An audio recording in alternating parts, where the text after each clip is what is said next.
Hi there, I'm Jeremy Shirk with Nebraska Realty, and this is your Realtor Rambling Moment.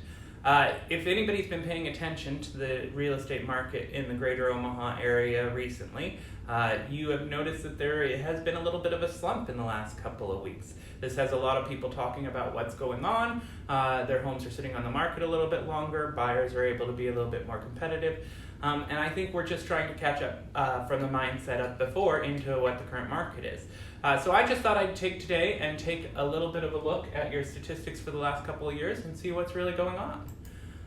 So what I did for 2019, 2018, and 2017 is I ran the numbers from January to July of each year. This green number here is the number of listings that are on the market, this green phase here. The blue ones are the number of homes that have sold in the MLS each month. So that kind of gives you an idea of what's going on. For 2019, you see we started out January probably right around 2,900 homes. We dipped to our lowest point here in March where we dipped just below 2,500 homes on the market. And we're back up to probably 3,250 homes on the market right now in July. That number, you'll see that arc stays pretty consistent for the last 3 years. What does change quite a bit is this arc in here.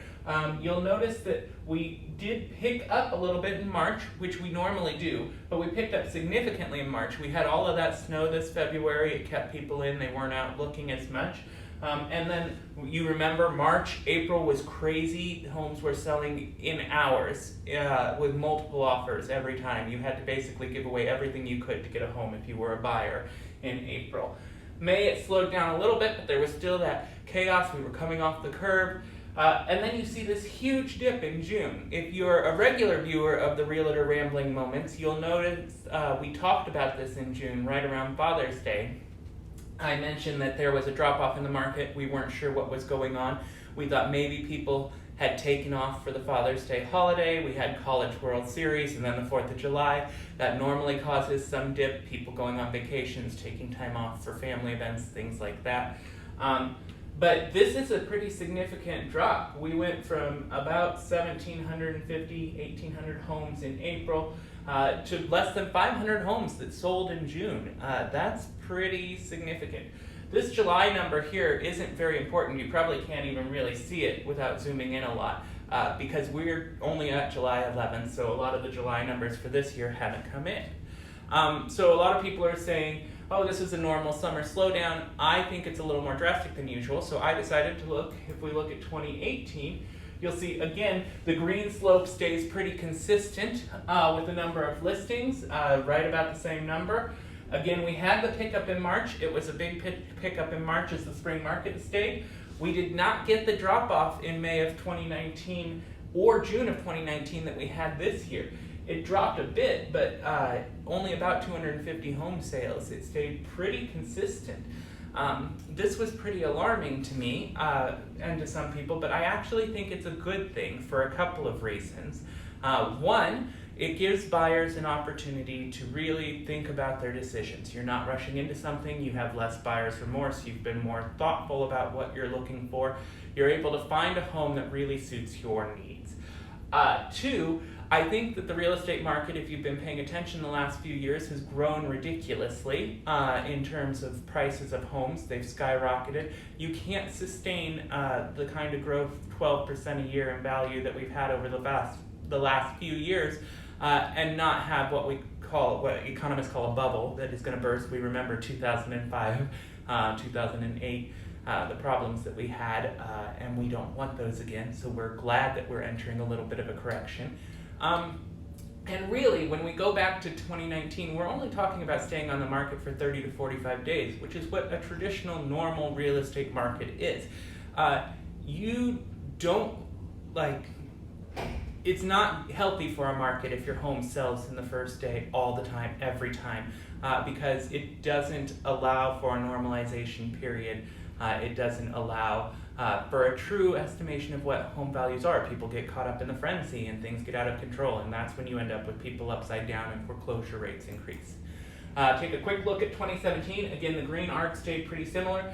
The blue arc is really similar to 2018, We don't have the drop off in that we have in 2019 in 2017. So again, I think that's telling, if we go back to the 2019 numbers, that we are in a little bit of a correction.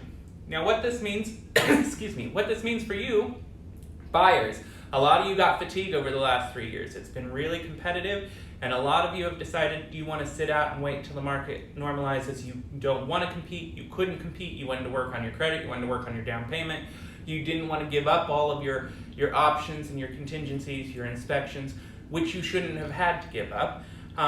And so now is the time for you to get back in. Now is the time where we have homes that are on the market. We still have the same number of homes.